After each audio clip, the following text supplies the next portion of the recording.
其實簡單嚟講，不如話令呢件事一直唔成事係邊個國家仲好啦？其實一直以嚟咧，呢一個嘅巴勒斯坦呢笪地方啊，即係中東呢笪地方咧，其實都係英國嘅殖民地嚟嘅。英國其實喺第二次世界大戰之前咧，佢都擁有呢笪地方。其實佢擁有咗呢笪地方咧，係佢一直唔俾以色列人咧去立國。呢個我哋曾經講天國比喻嘅時候，同大家分享得好詳細嘅。我都同大家講就係其實因為佢一直咁樣做咧，所以導致咧喺1948年之後咧，佢一路由日不落之期啊，即係全世界霸咁多殖民地，一路衰落到而家啦。反而咧當時令以色列立國嘅蘇聯咧，反而就喺1948年之後咧，就反而興起噶嘛。原來喺1948年嘅5月14號咧，英國咧係被逼即係被咩逼咧？就被蘇聯所逼，而導致佢容許以色列人咧去得返耶路撒冷，並且可以復國。當時係英國非常之唔願嘅喎。年份係幾時話？1948。好啦，咁而家我哋知道當時嘅變動啦，而呢個變動就喺英國咧。英國事實上係由當日開始就開始一路衰落去啦，亦係當時好似巴比倫一樣啦，即係由當時開始滅咗國，咁以色列人又可以自由一樣。而你估下由英國嘅發源地倫敦佢裏邊嗰條街就係呢個嘅 Cannon 街啊，111號嘅呢個倫敦石因為當時倫敦其實係一條村仔嚟嘅啫，未有英國嘅時候，佢只係一個村嚟嘅啫。咁喺村裏邊咧，佢哋有一個嘅石碑，就係叫做開始咗呢條村嘅，開始咗倫敦，開始英國嘅。由呢個 Cannon 街嘅111號倫敦石拉一條線去到聖殿，係幾遠呢？記住喎，因為新約啊嘛，係咩嚟嘅？英里定海里啊？海里，冇錯啦。我哋睇下呢一度呢個 video， 佢拉咗呢條線呢，就係1948.39海里啦。咁你會睇到，就算英國咁勁啊，夠勁未？巴比倫夠勁未？英國夠勁未？但係喺神嘅手都係一隻棋。我講緊係成個國家，成個國家佢哋嘅歷史啊，都唔係佢哋決定，唔係佢哋掌管，係邊個掌管嘅？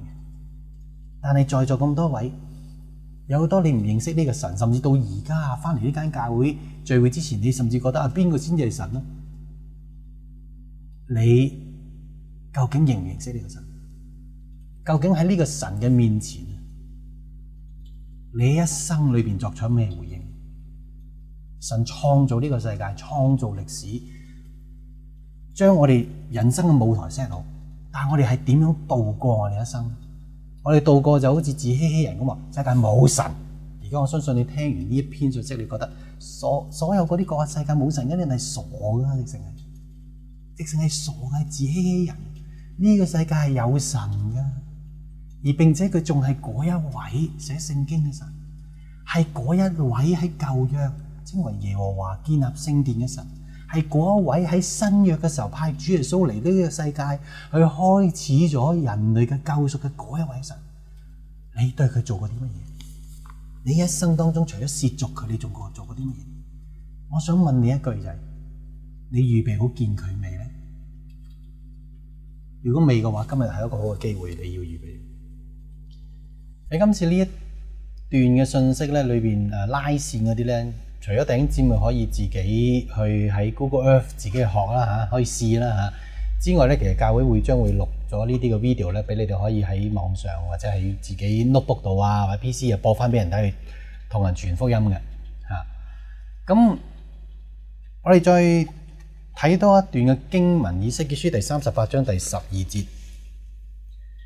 除咗以西結書第5章第5節明明講到以色列係世界嘅中間之外咧，其實以西結書第38章第12節咧都講到呢一點嘅。嗱，關於世界嘅中間咧，其實呢一點我哋喺嚟緊呢幾篇信息咧都有好重要嘅啟示同大家分享。不過今次唔係呢個題目先啦，我哋而家係個前言，俾你知道邊個係神先啦嚇。我哋由呢個真知識嘅第一個嘅里程去開始，因為原來我哋理解呢個真知識咧，嚟緊呢幾年嘅人類歷史咧係可以咁拉線拉到出嚟嘅。包括我哋一陣間會睇下美國啦，我哋拉線嚟美國會有咩發生咧？以斯結書第38章第12節，我去要搶財為擄物，奪貨為掠物，反手攻擊那從前荒涼現在有人居住之地。我哋知道呢度就係聖經預言到時蘇聯會攻擊以色列啦嚇。但係佢跟住嗰句説話係咩啊？又攻擊那住在世界中間，從列國招聚得了牲畜貨財嘅民啊嘛。呢度都係再一次講以色列係世界中間嘅。所以你要睇到神由頭到尾成本聖經佢講緊嘅奧秘咧，同埋個方向係同一樣嘢。在神眼中所睇咧，以色列係世界中間，任何嘢都要從佢哋當中去拉呢個時段出嚟嘅。所以你要睇到喺聖經裏面講到關於以色列係世界嘅中間咧，似乎真係太多。如果你話佢係偶然嘅話，佢一定唔係偶然嘅。譬如我又再舉多個近代嘅例子啦，係咪？即係而家我哋講緊嘅都係比較深一層噶啦，因為我哋之前講英里啦，而家講海里啦，跟住我哋會下個禮拜講再深一層咧，就更加清楚，仲更加比較複雜少少嘅知道神嘅心意。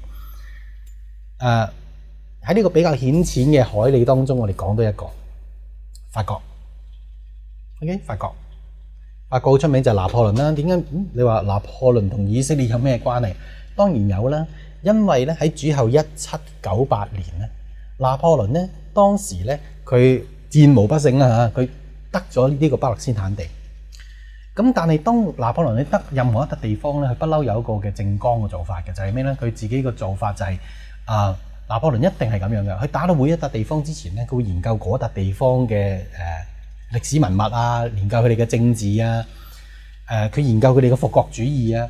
喺當時佢得咗呢個巴勒斯坦地之後咧，佢研究翻於耶路撒冷啊，關於以色列人啊，佢就知道佢哋嘅復國主義嘅勢力咧係比當時其他嘅民族更加強。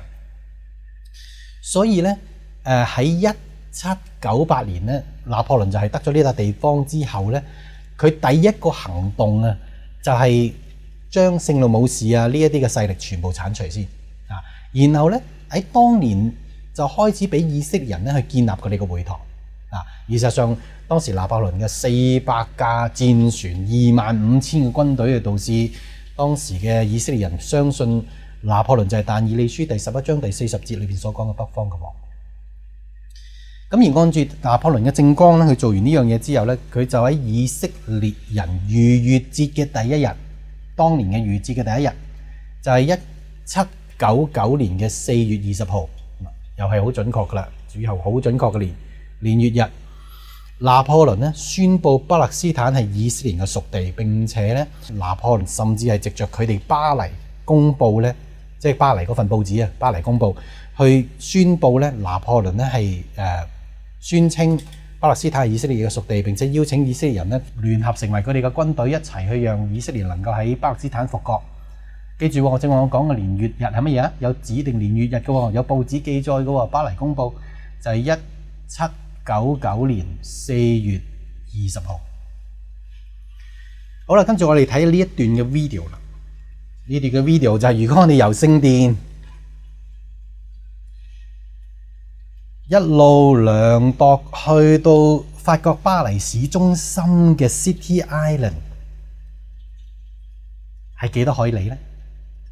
我相信聰明嘅大家聽到嚟呢度估都估到一定係咩海里啦，係咪？冇錯啦，就係1799海里啦。法國唯一一次讓以色列佢哋能夠喺自己嘅屬地度得翻個屬地，英國唯一一次心不甘情不願底下讓以色列去得翻佢哋地。佢哋嘅全部嘅年份啊，國家大變嘅時間嘅年份，全部都係同佢哋嘅距離一樣嘅。